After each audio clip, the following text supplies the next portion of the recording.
Financial information communicate ചെയ്യുക എന്നുള്ളതാണ് financial accounting കൊണ്ട് ഉദ്ദേശിക്കുന്നത്. അതായത് ഫിനാൻഷ്യൽ ഇൻഫർമേഷൻ റെക്കോർഡ് ചെയ്ത് സമ്മറൈസ് ചെയ്ത് മാനേജേഴ്സിന്, അതുപോലെ ഷെയർ ഹോൾഡേഴ്സിന്, അതുപോലെ തന്നെ ബാങ്കിന് വേണ്ട ഇൻഫർമേഷൻ കൊടുക്കുക എന്നുള്ളതാണ് അക്കൗണ്ടിലൂടെ ഉദ്ദേശിക്കുന്നത്.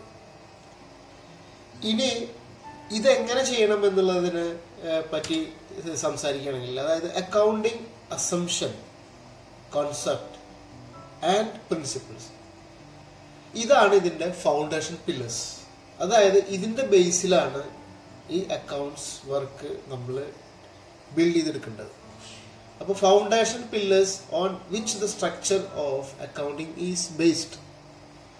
ഈ 3 കാര്യങ്ങളെ ബേസ് ചെയ്തുകൊണ്ട് ആണ് നമ്മൾ അക്കൗണ്ടിങ് വർക്ക് അല്ലെങ്കിൽ അക്കൗണ്ടിങ് നമ്മൾ ഡെവലപ്പ് ചെയ്ത് എടുക്കുന്നത്. ഒന്നാമത്തത് അസംഷൻ, അതായത് അക്കൗണ്ടിങ് എൻറ്റിറ്റി അസംഷൻ. ഇവിടെ നമ്മൾ ഉദ്ദേശിക്കുന്നത്, അല്ലെങ്കിൽ എൻറ്റിറ്റി അസംഷനിൽ നമ്മൾ ഉദ്ദേശിക്കുന്നത് വെച്ചാൽ ബിസിനസ്സും ഓണറും അത് വെവ്വേറെയാണ്. നമുക്കറിയാം 1 ലക്ഷം രൂപ ഒരു ആൾ ഇൻവെസ്റ്റ് ചെയ്തിട്ട് ബിസിനസ് തുടങ്ങുക എന്ന് പറഞ്ഞാൽ ബിസിനസ് എൻറ്റിറ്റി അല്ലെങ്കിൽ ഈ ബിസിനസ് ഓണറിൽ നിന്നും സെപ്പറേറ്റ് ആണ്. ബിസിനസിനെ സംബന്ധിച്ചിടത്തോളം ബിസിനസ്സിലേക്ക് 1 lakh വരുന്നു. ഓക്കെ, അപ്പോൾ അവിടെ 2 കാര്യമുണ്ട്. ഒന്ന് ബിസിനസ്, അതല്ലെങ്കിൽ ബിസിനസ്സിലേക്ക് ഇടുന്ന ഓണർ. ഇത് രണ്ടും സെപ്പറേറ്റ് ആണ്.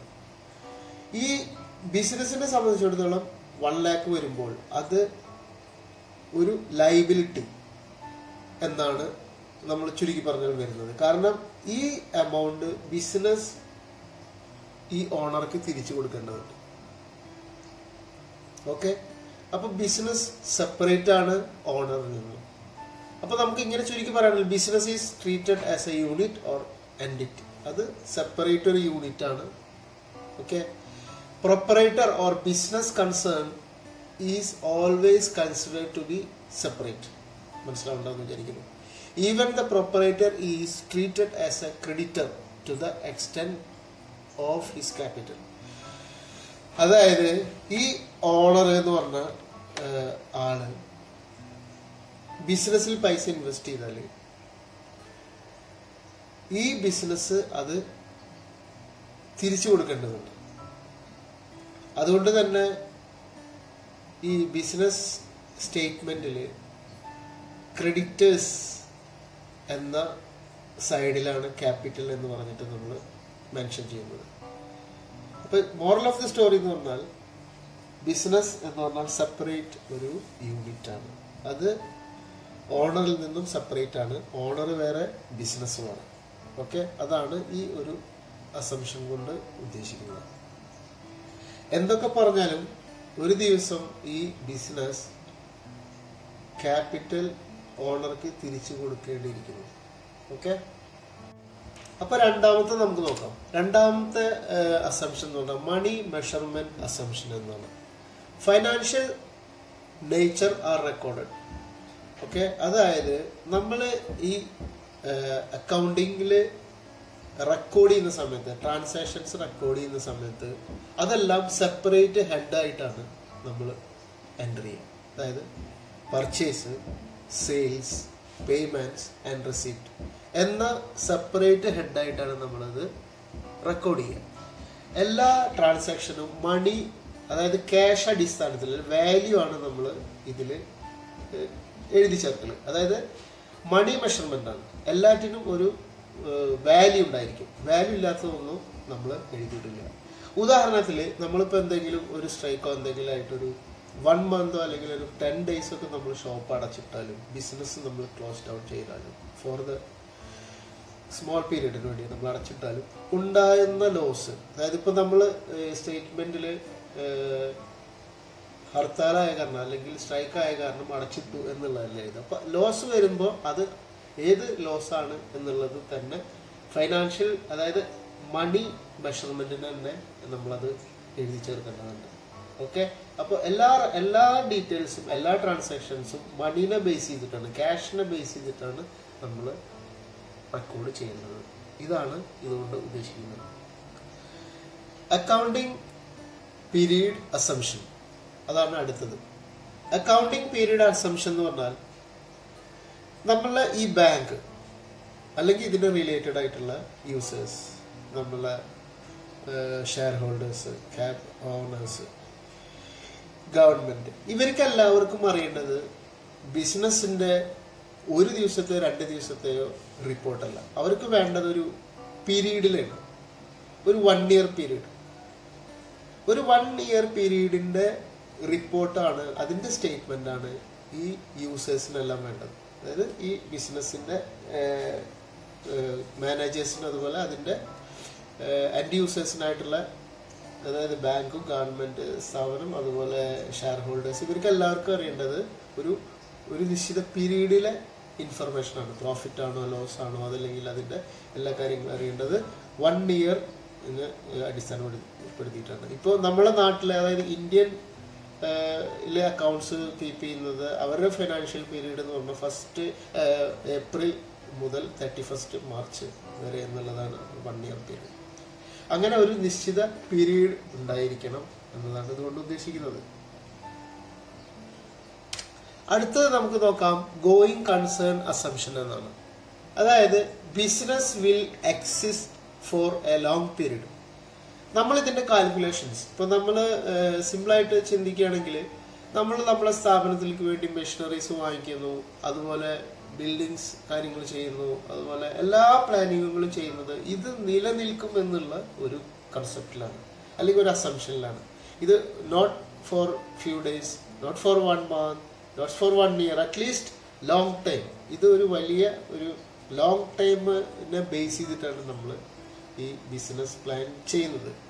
അതുകൊണ്ട് തന്നെ ഇതിന്റെ ഡിപ്രീസിയേഷൻ, മറ്റുള്ള കാൽക്കുലേഷൻ, അസറ്റ്സിന്റെ എല്ലാ വാല്യുവേഷൻ, എല്ലാ കാര്യങ്ങളും നമ്മൾ ചെയ്യുന്ന ഒരു ലോങ് ടൈം പീരീഡിനെ പ്രതീക്ഷിച്ചുകൊണ്ടാണ്.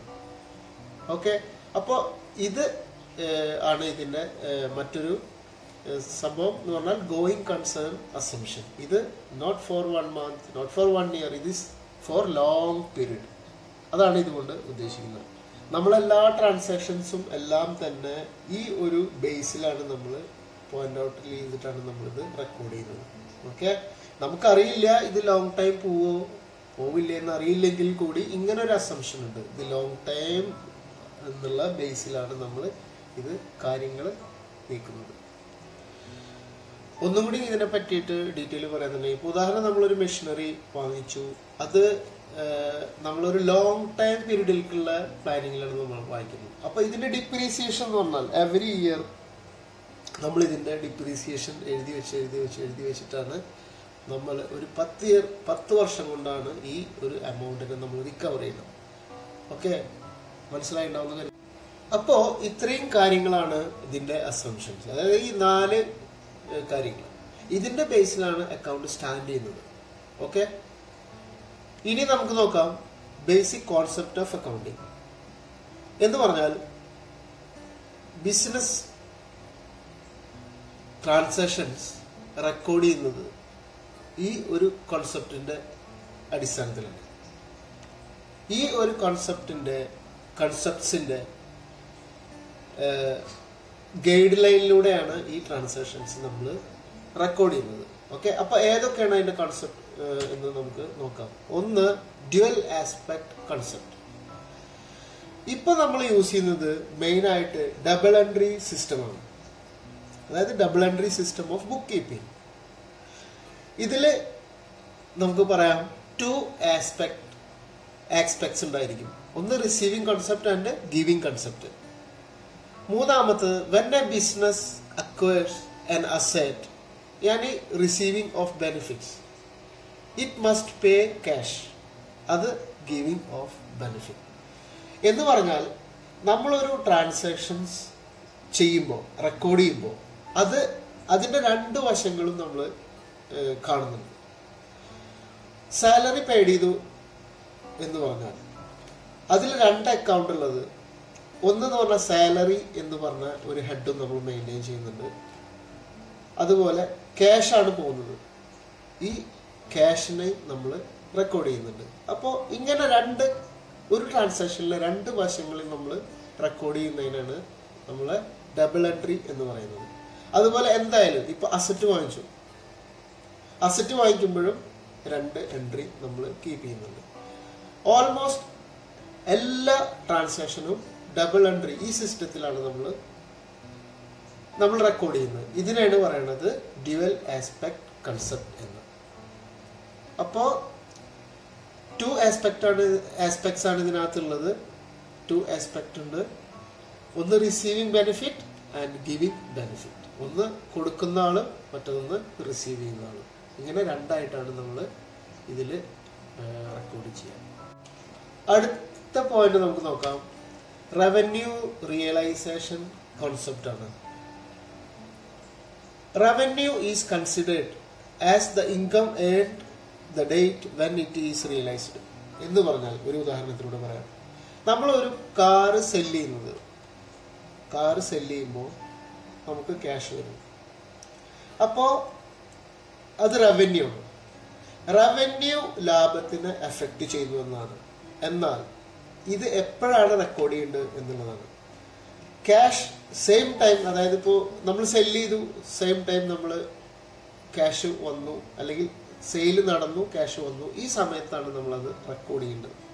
അതല്ലെങ്കിൽ ഒരാൾ നമുക്ക് കാർ ഷോറൂമാണെന്ന് കരുതുക. ഒരാൾ 50,000 അല്ലെങ്കിൽ സംതിങ് 20% അഡ്വാൻസ് തന്നു. അഡ്വാൻസ് ഇപ്പോൾ ഇന്ന് തന്നു. നമ്മൾ ഈ അഡ്വാൻസ് കിട്ടിയ സമയത്ത് ഇതിനെ സെയിൽ അല്ലെങ്കിൽ റവന്യൂ ആയിട്ട് നമ്മൾ ചെയ്യില്ല, ട്രാൻസാക്ഷൻ റെക്കോർഡ് ചെയ്യില്ല. ആക്ച്വൽ സെയിൽസ് 1 മന്തിന് ശേഷമാണ് നടക്കുന്നതെങ്കിൽ ആ ഡേറ്റിനാണ് നമ്മളിത് റെക്കോർഡ് ചെയ്യുന്നത് ആസ് എ റവന്യൂ എന്നുണ്ട്. അതല്ലാതെ ഈ അഡ്വാൻസ് കിട്ടിയേക്ക് തന്നെ നമ്മൾ ഇതിനെ റെക്കോർഡ് ചെയ്യില്ല.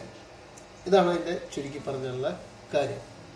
ഓക്കെ, അപ്പോൾ ചുരുക്കി പറഞ്ഞാൽ റവന്യൂ റിയലൈസ് ചെയ്യുന്ന സമയത്ത് മാത്രമേ, റിയലായിട്ട് സംഭവിക്കുന്ന സമയത്ത് മാത്രമേ നമ്മളിത് റെക്കോർഡ് ചെയ്യുള്ളൂ. ഓക്കെ, അപ്പൊ അതിനാണ് പറയുന്നത് റവന്യൂ റിയലൈസേഷൻ കോൺസെപ്റ്റ് എന്ന് പറയുന്നത്. അടുത്തത് നമുക്ക് നോക്കാം historical cost concept. Under this concept assets are recorded at the price to acquire them, and this cost is basis for all subsequent accounting for the asset. ഇതിന് നമ്മൾ ഒരു എക്സാമ്പിളിലൂടെ പറയാം. ഇതിന് നമുക്കൊരു ഉദാഹരണം പറയുകയാണെങ്കിൽ, നമുക്കറിയാം നമ്മുടെ നാട്ടിലെ KSRTC ബസ്, അവരുടെ ബസ് സ്റ്റാൻഡിന് വേണ്ടിയിട്ട് നമ്മൾ അന്ന് ചിലപ്പോൾ ഇത് തുടങ്ങുന്ന സമയത്ത് അവർ 10,000 രൂപയ്ക്ക് അല്ലെങ്കിൽ 20,000 രൂപയ്ക്കായിരിക്കും ഈ ഒരു ട്രാൻസ്പോർട്ട് ബസ് സ്റ്റാൻഡൊക്കെ അവർ കമ്പനി അത് വാങ്ങിച്ചിട്ടുണ്ടായിരിക്കാം. പക്ഷെ ആ വാല്യൂ, പർച്ചേസ് ചെയ്തപ്പോൾ ഉണ്ടായ വാല്യൂ തന്നെയാണ് ഇപ്പോഴും അവർ ആ ഇതിനകത്ത് അസറ്റിനകത്ത് എഴുതിയിട്ടുണ്ടാവുക. അതായത് ഇപ്പോൾ അതിന് ലക്ഷങ്ങൾ അതല്ലെങ്കിൽ കോടികൾ വില വരുന്നുണ്ടെങ്കിൽ കൂടി അവരുടെ അക്കൗണ്ടിൽ സെയിം പർച്ചേസ് ചെയ്ത അതേ വാല്യൂ തന്നെയാണ് റെക്കോർഡ് ചെയ്യുക. ഈ ഒരു കൺസെപ്റ്റിനെയാണ് ഹിസ്റ്റോറിക്കൽ കോസ്റ്റ് കൺസെപ്റ്റ് എന്ന് പറയുന്നത്. ഇപ്പൊ അതിന്റെ വാല്യൂ കൂടി എന്ന് കരുതിയിട്ട് അതിന്റെ വാല്യൂ കൂട്ടി എഴുതിയിട്ട് അങ്ങനെ എഴുതി വെക്കാൻ പറ്റില്ല. ഓക്കെ, ചുരുക്കി പറഞ്ഞാൽ എത്ര രൂപയ്ക്കാണ് നമ്മൾ ഈ അസറ്റ് വാങ്ങിച്ചത്, ആ ഒരു വാല്യൂ മാത്രമേ നമുക്ക് ബാലൻസ് ഷീറ്റിൽ എഴുതാൻ പറ്റുള്ളൂ. ഇപ്പൊ മാർക്കറ്റ് റേറ്റ് കൂടി അതല്ലെങ്കിൽ മറ്റുള്ള കാരണങ്ങൾ കൊണ്ട് അസറ്റിന്റെ റേറ്റ് മാർക്കറ്റ് പ്രൈസിന് അപേക്ഷിച്ചിട്ട് നോക്കുമ്പോൾ അസറ്റ് പർച്ചേസ് ചെയ്തത് ആ പർച്ചേസ് ചെയ്ത അതേ വാല്യൂവിൽ തന്നെയാണ് റെക്കോർഡ് ചെയ്യേണ്ടത്. അടുത്ത നമുക്ക് നോക്കാം മാച്ചിങ് കോൺസെപ്റ്റ് എന്നാണ്. Matching the revenues earned during an accounting period, cost associated with the period, accurate profit for A period. ഇവിടെ നമ്മൾ പറയുന്നത് എന്താണെന്ന് വെച്ചാൽ, അതായത് മാച്ചിങ് കൺസെപ്റ്റ് പറയുന്നത് എന്താണെന്ന് വെച്ചാൽ, നമ്മൾ ഉദാഹരണം ഒരു 100 രൂപയുടെ ബിസിനസ്സാണ് നമ്മൾ ചെയ്യുന്നത് വിചാരിക്കുക. 100 രൂപയുടെ ബിസിനസ് ചെയ്തു, 120 രൂപ കിട്ടി. ഓക്കെ, അപ്പോ ഈ 120 രൂപ ചെയ്തപ്പോൾ 20 രൂപ പ്രോഫിറ്റ് ആണ്, 100 രൂപ നമ്മുടെ എക്സ്പെൻസ് ആണ്. അപ്പോൾ 20 രൂപയായിരുന്നു അതിൻ്റെ പ്രോഫിറ്റ് എന്നുള്ളത് വളരെ കൃത്യമായി കാണിച്ചിരിക്കണം. Expense plus profit. ഓക്കെ, അടുത്തത് നമുക്ക് നോക്കാം ഫുൾ ഡിസ്ക്ലോഷർ കൺസെപ്റ്റ്. അതായത് statement should disclosure fully and completely. നമുക്ക് സ്ഥാപനത്തിൽ നഷ്ടം വന്നാലും ലാഭം വന്നാലും എല്ലാം തന്നെ കൃത്യമായി കാണിച്ചിരിക്കണം. നമുക്കറിയാം, നമ്മുടെ ഷെയർ പുറത്തുനിന്ന് ആൾക്കാർ വാങ്ങണമെങ്കിലും, അതുപോലെ അവർക്ക് വിൽക്കണമെങ്കിലും, അതുപോലെ ബാങ്കിൽ നിന്ന് നമുക്ക് ലോൺ സംതിങ്ങിന് അപേക്ഷിക്കണമെങ്കിലും, ഇതിനെല്ലാം നമ്മുടെ ബാലൻസ് ഷീറ്റ് നോക്കിക്കൊണ്ടാണ് അവരത് ചെയ്യുക. അതായത് കമ്പനിയുടെ ഫുള്ളി ഫൈനൽ സ്റ്റേറ്റ്മെന്റിന്റെ പെർഫോമൻസ് അനുസരിച്ചിട്ടാണ് അവർ നമുക്കിതെല്ലാം പ്രൊവൈഡ് ചെയ്യുന്നത്, നമ്മൾ ഷെയർ എല്ലാം വാങ്ങുന്നതൊക്കെ. ഇവിടെ നമ്മൾ നഷ്ടമായാലും ലാഭമായാലും കറക്റ്റായിട്ട് നമ്മളത് റെക്കോർഡ് ചെയ്യണം. കാരണം ഇതിനകത്തൊരു കള്ളത്തരം ചെയ്യാൻ പാടില്ല. അങ്ങനെ ചെയ്താൽ പിന്നീട് അത് അതിൻ്റെതായിട്ടുള്ള കോംപ്ലിക്കേറ്റഡ് ആയിട്ട് മാറും. ഓക്കെ, അതുകൊണ്ട് ഒരിക്കലും നമ്മൾ റോങ് ആയിട്ടൊന്നും എഴുതി വെക്കരുത്. കറക്റ്റായിട്ടുള്ള ലാഭനഷ്ട കണക്കുകൾ, പ്രോഫിറ്റ് ആൻഡ് ലോസ് കറക്റ്റായിട്ട് നമ്മൾ റെക്കോർഡ് ചെയ്യേണ്ടതുണ്ട്. ഇതിനാണ് നമ്മൾ ഫുൾ ഡിസ്ക്ലോഷർ കൺസെപ്റ്റ് എന്ന് പറയുന്നത്. അപ്പോൾ നമുക്ക് നോക്കാം അടുത്ത concept, objective evidence concept.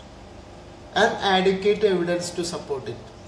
Documentary evidence which are capable of verification. It is universally acceptable. നമുക്കറിയാം, നമ്മൾ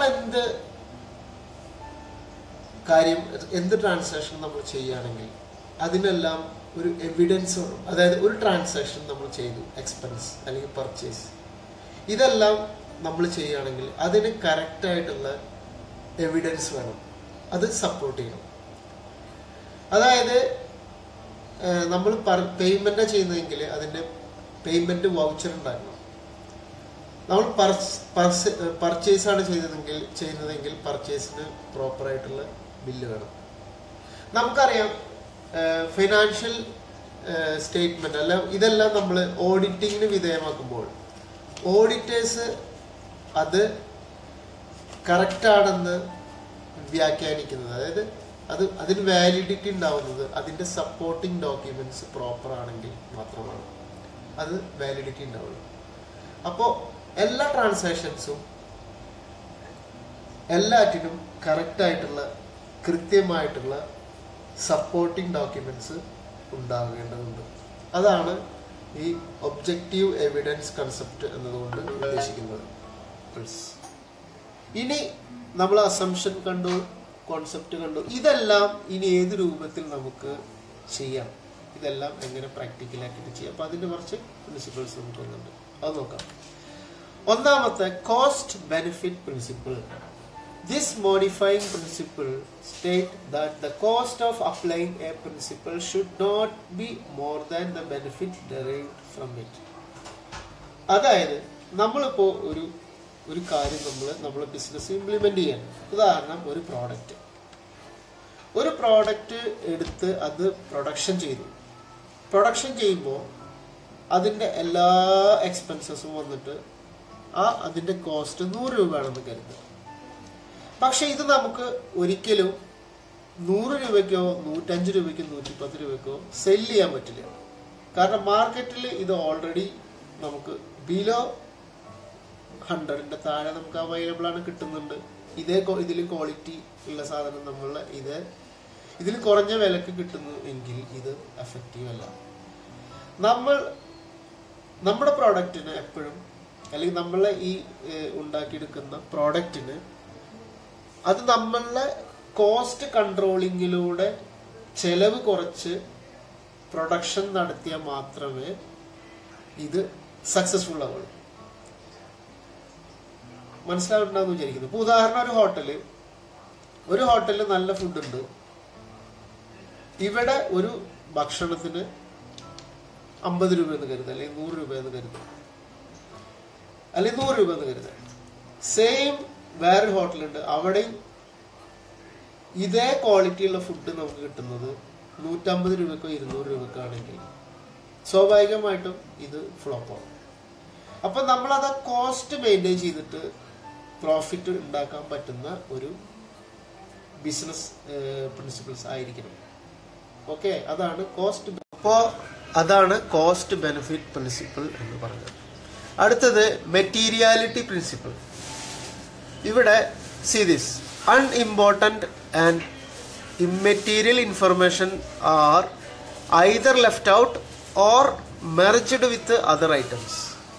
എന്ന് പറഞ്ഞാൽ ചില എക്സ്പെൻസുകൾ, suppose miscellaneous expense, petty cash expense, ഇതെല്ലാം സ്മോൾ എക്സ്പെൻസസ് ആയതുകൊണ്ട് തന്നെ ഇത് നമ്മളൊരു ഹെഡിൽ ഈ എക്സ്പെൻസസ് സെപ്പറേറ്റ് ഇങ്ങനെ എഴുതാതെ, ഒരു ചായ കുടിച്ചു, ഒരു കോഫി കുടിച്ചു, അല്ലെങ്കിൽ അങ്ങനെ എഴുതാതെ ടോട്ടലായിട്ട് ഒരു സമ്മറിയാണ് നമ്മൾ ബാലൻസ് ഷീറ്റിൽ എഴുതുക. അതായത് ഫൈനൽ സ്റ്റേറ്റ്മെൻറ്റ് ഓഫ് അക്കൗണ്ടിൽ ഇതിൻ്റെ എല്ലാം ഒരു സമ്മറീസ് ആയിട്ടാണ് എടുത്ത് എഴുതുക. സിംഗിൾ ചെയ്യാതെ പ്രത്യേകം ഹെഡിൽ പെറ്റി ക്യാഷ് എന്ന് പറഞ്ഞിട്ടുള്ള ഇതിൽ എക്സ്പെൻസസ്, അതുപോലെ മിസ്ലേനിയസ് എക്സ്പെൻസസ്, അതുപോലെ ഓവറോൾ ആയിട്ടുള്ള ഒരു സമ്മറീസ് ആണ് നമ്മൾ ഫൈനൽ സ്റ്റേറ്റ്മെൻറ്റിൽ എഴുതുള്ളൂ. ഓക്കെ, അതാണ് ഈ പ്രിൻസിപ്പിൾ കൊണ്ട് ഉദ്ദേശിക്കുന്നത്. The rules,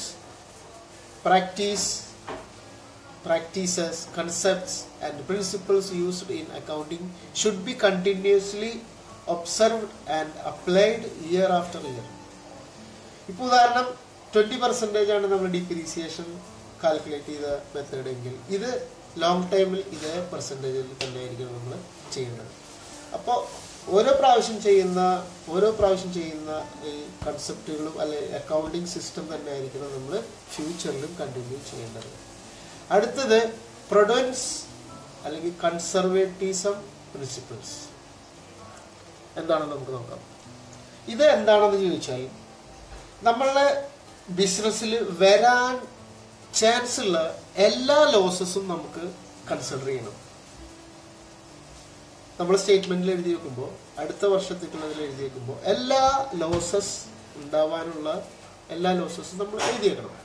പക്ഷേ എല്ലാ പ്രോഫിറ്റും ഉണ്ടാവാനുള്ള പ്രോഫിറ്റ് അത് ഫിഗറിൽ എഴുതി വെക്കാൻ പറ്റില്ല. ഉദാഹരണം ഇപ്പോൾ പ്രോഫിറ്റ് ലോസിനെ പറ്റി നമ്മൾ എഴുതുമ്പോൾ ബാഡ് ഡെപ്റ്റ് എന്ന് പറഞ്ഞിട്ടാണ് നമ്മൾ എഴുതി വെക്കുക. അത് ലോസ് ആവാനും ആവാതിരിക്കാനും സാധ്യതയുണ്ട്. അതുകൊണ്ട് നമ്മൾ ബാഡ് ഡെപ്റ്റ്സ് എന്ന് പറഞ്ഞിട്ട് നമ്മൾ എഴുതി വെക്കാം. പക്ഷേ പൈസ കിട്ടാതെ നമ്മൾ ഒരിക്കലും പ്രോഫിറ്റ് ആവും എന്ന് പറഞ്ഞിട്ട് നമുക്കത് കാണിക്കാൻ പറ്റില്ല. ഓക്കെ, അതാണ് ഈ ഒരു പോയിന്റ് കൊണ്ട് ഉദ്ദേശിക്കുന്നത്. ചുരുക്കി പറഞ്ഞാൽ നമുക്ക് നഷ്ടം അല്ലെങ്കിൽ ലോസസ് ഇത്ര ഉണ്ടാവാന്ന് പറഞ്ഞിട്ട് നമുക്ക് എഴുതി വെക്കാം. ലാഭം ഇത്ര ഉണ്ടാകും എന്ന് പറഞ്ഞിട്ട് നമുക്കത് റെക്കോർഡ് ചെയ്യാൻ പറ്റില്ല. അപ്പോൾ ഇതാണ് ഈ പ്രിൻസിപ്പിൾ കൊണ്ട് ഉദ്ദേശിക്കുന്നത്. ഇപ്പൊ ചുരുക്കി പറഞ്ഞാൽ നമ്മൾ ഇന്ന് പഠിച്ചത് എന്താണെന്ന് നമുക്ക് നോക്കാം. നമ്മൾ ഇന്ന് എന്താ പഠിച്ചതെന്ന് ചോദിച്ചാൽ ഫ്രെയിം വർക്ക് ഓഫ് അക്കൗണ്ടിങ്ങിൽ മെയിൻ ആയിട്ടുള്ള 3 ഹെഡാണ് നമ്മൾ പഠിച്ചത്. അതായത് അസംഷൻ, കോൺസെപ്റ്റ്, മോഡിഫൈങ് പ്രിൻസിപ്പിൾ. ഇതിൽ അസംഷനിൽ നമ്മൾ പഠിച്ചു accounting entity, money measurement, accounting period, going concern. Accounting കോൺസെപ്റ്റിൽ നമ്മൾ പഠിച്ചു dual aspect, revenue realisation, matching concept, full disclosure. Modifying പ്രിൻസിപ്പിളിൽ നമ്മൾ പഠിച്ചു cost benefit, materiality, consistency, prudence, conservatism. Okay, ഇത്രയും കാര്യങ്ങളാണ് നമ്മൾ പഠിച്ചത്. അപ്പോൾ ഡീറ്റെയിൽ ആയിട്ടുള്ള ഒരു ക്ലാസ്സിലൊന്നും പറ്റിയിട്ടില്ല, ടൈം ലിമിറ്റേഷൻ ഉണ്ട്. പിന്നെ ജസ്റ്റ് ഒരു സമ്മറി ടച്ച് ചെയ്ത് പോയിട്ടുള്ളൂ. അപ്പോൾ കൂടുതൽ ഇൻഫർമേഷൻ നിങ്ങൾക്ക് വായിച്ചു നോക്കിയാൽ ഇപ്പോൾ ഏകദേശം മനസ്സിലാവും. നിങ്ങളുടെ ടെക്സ്റ്റ് ബുക്ക് നിങ്ങൾക്ക് വായിച്ചു നോക്കിയാൽ മനസ്സിലാവും.